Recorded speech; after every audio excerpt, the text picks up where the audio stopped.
வாங்க நண்பா, இது நம்ம ஏரியா சமையல். இன்றைக்கி நம்ம பார்க்க போகிறது கலப்பு கீரை கடைச்சல்.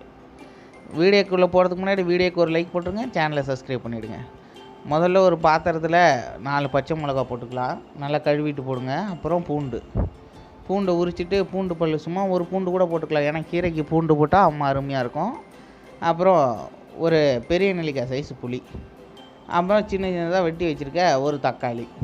ஓகேங்களா, இதுதாங்க, அவ்வளோதான். அதுக்கப்புறம் கலப்பு கீரை, பண்ணைக்கீரைன்னு சொல்லுவாங்க. நிறைய எல்லா கீரையும் கலந்துருக்கும், அருமையாக இருக்கும், செம்ம டேஸ்ட்டாக. அதை நல்லா கழுவி அலசிட்டு இந்த குண்டான்லாம் மாற்றிக்கிறோம். ஓகேங்களா,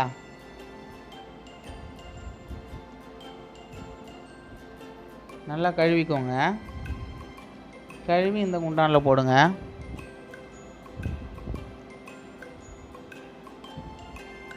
நல்லா அலசிக்கணும், ஏன்னா கலப்பு கீரை சும்மா செம்ம டேஸ்ட்டாக இருக்கும். நல்லா இதெல்லாம் சின்ன குழந்தைங்க கூட நல்லா விரும்பி ஒரு டைப் ஆஃப் கீரையை கொடுத்தா தான் டேஸ்ட்டு நல்லா இல்லை அப்படி இப்படின்னு சொல்லுவாங்க.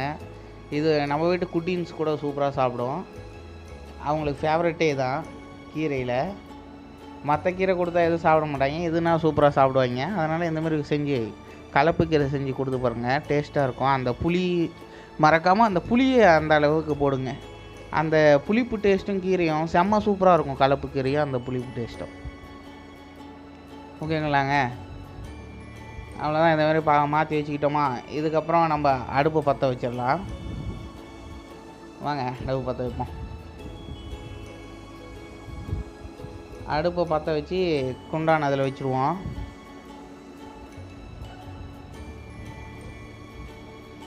அதுக்கப்புறம் கீரைக்கு தேவையான அளவுக்கு உப்பு இப்பயே போட்டுக்கலாம். ஓகேங்களா,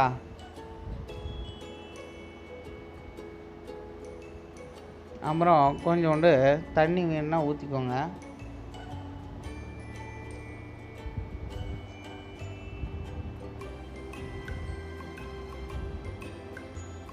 தண்ணி ஊற்றிட்டு உங்களுக்கு தேவைன்னா தண்ணி ஊற்றிக்கோங்க. அதுக்கப்புறம் நம்மளுக்கு கொஞ்சம் தான் தேவை, அதனால் ஊற்றிட்டு மேலே மூடி போட்டுருவோம். மூடி போட்டு ஒரு 5 நிமிஷம் அப்படியே விட்டுடலாம். ஓகேங்களா, ஒரு 5 நிமிஷம்னா ஒரு 3 நிமிஷம் கழித்து வந்து திறந்து பாருங்கள். திறந்து பார்த்துட்டு இந்தமாரி கிண்டி விடுங்க. ஓகேங்களா, அப்படி இருக்கும். இது நல்லா இந்தமாரி கிண்டி விட்டுக்கோங்க. அப்படியே அடியிலிருந்து மேலே வர வரைக்கும் கிண்டி விட்டுக்கோங்க. கிண்டி விட்டுட்டு திரும்பி அதை மூடி வச்சுருவோம். மூடிட்டு ஒரு 2 நிமிஷம் கழித்து ஓப்பன் பண்ணிக்கலாம்.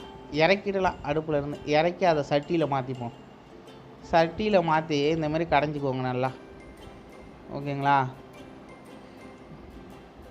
இந்தமாரி மண் சட்டியில் கடைஞ்சி கீரையை கடைஞ்சி சாப்பிட்டோம்னா செம்ம டேஸ்ட்டாக இருக்கும். நல்லா கடைஞ்சிக்கோங்க, செம்மையாக இருக்கும்.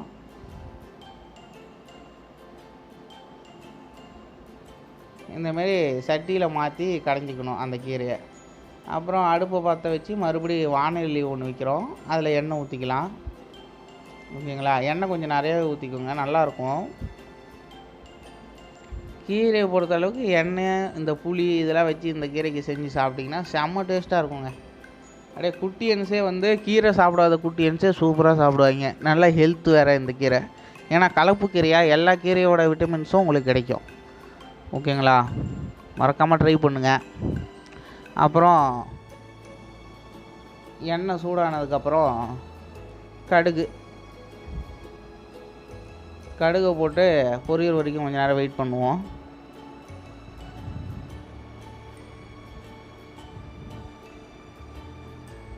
ஏன்னா இதில் வந்து எல்லா கீரையோட இதுவும் இருக்குங்க. பண்ணையில் பிக்கி இதுமாரி இருக்கும், இல்லைனா நீங்கள் உழவர் சந்தை காலையில் போனீங்கன்னா அங்கே கிடைக்கும் கலப்பு கீரை.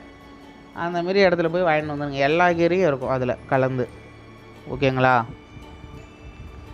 இப்போ வந்து இது நல்லா இப்போ வெடிச்சிட்டு வருது. அப்போது பட்டை மிளகா, அதாவது வர மிளகா, காஞ்ச மிளகாயே போடுறோம். காஞ்ச மிளகா, உளுந்து. ஓகேங்களா, இது 2 இது போடுறோம். கீரைக்கு கொஞ்சம் எப்பயுமே உளுந்து போட்டு தாளிங்க, அப்போ தான் உளுந்தோட அந்த கிறிஸ்பியும் நல்லாயிருக்கும், டேஸ்ட்டாக மணமாகவும் இருக்கும், நல்ல டேஸ்ட்டாகவும் சாப்பிடும் போது இருக்கும். ஓகேங்களா, அதுக்கப்புறம் ஒரே ஒரு வெங்காயம் வெட்டிக்கோங்க, அதிகமாகலாம் வேணாம். வெங்காயம் ஒன்றே ஒன்று, அதுவும் நல்லா வதக்கி விட்டுக்கோங்க. நல்லா ப்ரௌனிஷாக வர அளவுக்கு வெயிட் பண்ணுங்கள். ஏன்னா கீரைலாம் வந்து வெங்காயத்தை நீங்கள் பச்சையாக இருக்கும் போதே கீரையை கொட்டிட்டிங்கன்னா உங்களுக்கு ஊச வாடை மாரி வர ஆரம்பிச்சிடும். இந்தமாரி கொஞ்சம் ப்ரௌனிஷாக வர வரைக்கும் வெயிட் பண்ணுங்கள். ஓகேங்களா?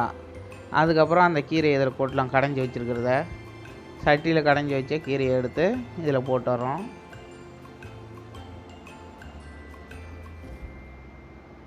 சட்டியில் கடைஞ்சி சாப்பிட்ற கீரை தாங்க, அப்படியே அருமையாக இருக்கும், செம்ம டேஸ்ட்டாக. ஓகேங்களா? நீங்களும் வீட்டில் மறக்காமல் ட்ரை பண்ணி பாருங்கள் சட்டியில் கடைஞ்சி.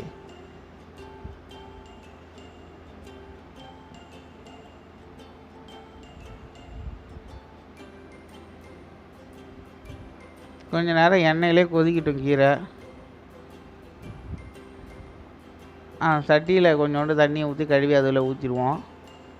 அதுக்கப்புறம் அதை கொஞ்சம் கிண்டி விட்டுறலாம். ஓகேங்களா? நல்லா கிண்டி விடுங்க. அந்த வாட்டரெல்லாம் கீரை இப்போ அப்சர்வ் பண்ணிக்கும். இந்த அவருங்க அவ்வளோதாங்க, வாட்டரெல்லாம் அப்சர்வ் பண்ணிக்கிச்சா, சும்மா அவ்வளோதான். அப்படியே சும்மா அட்டகாசமாக ரெடி ஆகிடுச்சு பாருங்கள். ஓகேங்க, செஞ்சு சாப்பிட்டு பார்த்து சொல்லுங்கள். தேங்க்யூ ஃபார் த வாட்சிங். வீடியோக்கு ஒரு லைக் கொடுங்க, சேனலை சப்ஸ்கிரைப் பண்ணிவிடுங்க. அடுத்த வீடியோ சந்திப்போம். அது வரைக்கும் வரட்டா. பாய் பாய் பாய்.